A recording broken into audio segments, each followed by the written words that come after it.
Namaskar, Jai Shri Krishna, rejoicing, text 30, text 31, text 32 of chapter 13, Nature, the Enjoyer and Consciousness of Srimad Bhagavad-gita, text 30, Prakruta eva cha karmani kriyamanani sarvashah yah pashyati tathatmanam kartaram sa pashyati.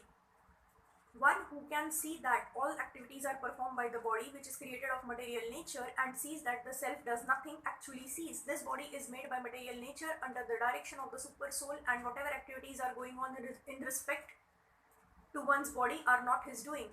Whatever one is supposed to do, either for happiness or for distress, one is forced to do because of the bodily constitution. The self, however, is outside all these bodily activities. The body is given according to one's past desires. To fulfill desires, one is given the body with which he acts accordingly. Practically speaking, the body is a machine designed by the Supreme Lord to fulfill desires. Because of desires, one is put into difficult circumstances to suffer or to enjoy. This transcendental vision of the living entity, when developed, makes one separate from bodily activities. One who has such a vision is an actual seer. Text 31. Yada bhuta pruthak भावमेकस्थ Manu पश्यति तत एव च विस्तारं ब्रह्म संपदयते तदा. When a sensible man ceases to see different identities due to different material bodies and he sees how beings are expanded everywhere, he attains to the Brahman conception.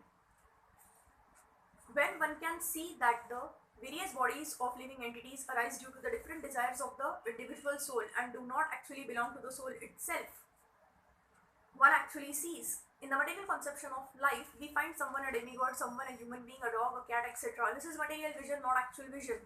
This material differentiation is due to a material conception of life. After the destruction of the material body, the spirit soul is one.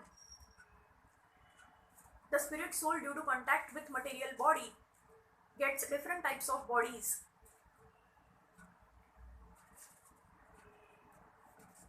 When one can see this, he attains spiritual vision.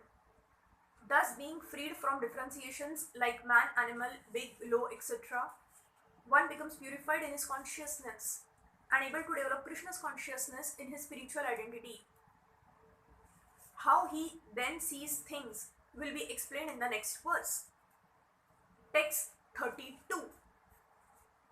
Anaditvan निर्गुणत्वत् परमात्मायम् अव्ययः शरीरस्थोऽपि कौन्तेय न करोति न लिप्यते.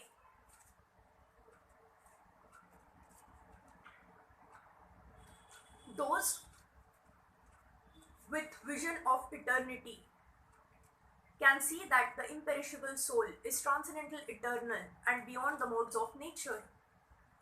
Despite contact with the material body, O Arjun, the soul neither does anything nor is entangled. A living entity appears to be born because of the birth of the material body, but actually the living entity is eternal. He is not born, and in spite of his being situated in a material body, he is transcendental and eternal.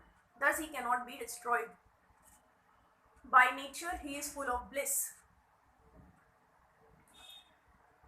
He does not engage himself in any material activities. Therefore, the activities performed due to his contact with material bodies do not entangle him. Thank you.